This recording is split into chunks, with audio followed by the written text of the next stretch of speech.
আমাদের সবচেয়ে বড় সমস্যা হচ্ছে যে আপনার মানুষ কি বলবে এই কথাটা নিয়ে। আপনি যে কোনো কাজ করতে যান একটাই সমস্যার সম্মুখীন হতে হয়, সেটা হচ্ছে মানুষ কি বলবে। আপনি একটা ইউটিউব চ্যানেল খুলেন, একটা ফেসবুক পেজ খুলেন, দেখবেন যে পেজ খোলার পরে অনেকে অনেক আপনার নিয়ে সমালোচনা করবে। তো সমালোচনা আসলে এটা খারাপ কিছু না। সমালোচনা করলে আসলে ভালো কিছুই ফল পাওয়া যায়। আপনি ট্রাই করে দেখবেন যে যদি আপনার নিয়ে সমালোচনা করে তাহলে আপনি সবার মুখে মুখে থাকবেন, দেখবেন আপনার সাকসেস খুব দ্রুত। আর আরেকটা কথা হইতেছে যে আপনার একটা ইউটিউব চ্যানেল খোলেন।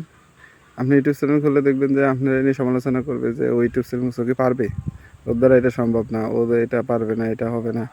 আচ্ছা ভাই, একটা জিনিস সত্য কথা কি যে একটা একটা সাবস্ক্রাইব থেকে কিন্তু 1 মিলিয়নে যায়। প্রথমে কেউ 1 মিলিয়নে যাইতে পারে না। তো 1 মিলিয়নে যাইতে হলে আপনার প্রথমে একটা দুইটা তিনটা পাঁচটা করতে করতে যাবে। আপনার দিন যাবে, দিন ভালো ভালো আপডেট আসবে, আপনি ভালো ভালো কাজ করবেন, দেখা যাচ্ছে যে ভালো কাজ করলে ভালো ফল পাবেন। কিন্তু চেষ্টা করতে হবে। চেষ্টা করেন, দেখবেন ইনশাল্লাহ একদিন আপনার জয়। অবশ্যই আপনার জয় কেউ ঠেকাইতে পারবে না। আর দ্বিতীয় কথা হইতেছে যে মানুষ কি বলবে না বলবে এগুলোর পিছনে না দৌড়ানোই ভালো।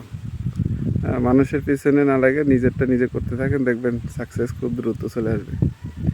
আর সাকসেস হতে হলে আপনার সমালোচনার পাত্র অবশ্যই হইতে হবে।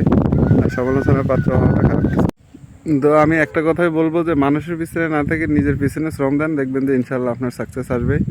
আর মানুষের পিছনে না ধরে নিজেরে সময় দেন আর নিজেরে নিয়ে কাজ করার চেষ্টা করেন, দেখবেন ইনশাল্লাহ একদিন আপনার সাকসেস আসবে। আপনার সাকসেস কেউ ঠেকাইতে পারবে না। এটাই, সবাই ভালো থাকবেন। আসসালামু আলাইকুম।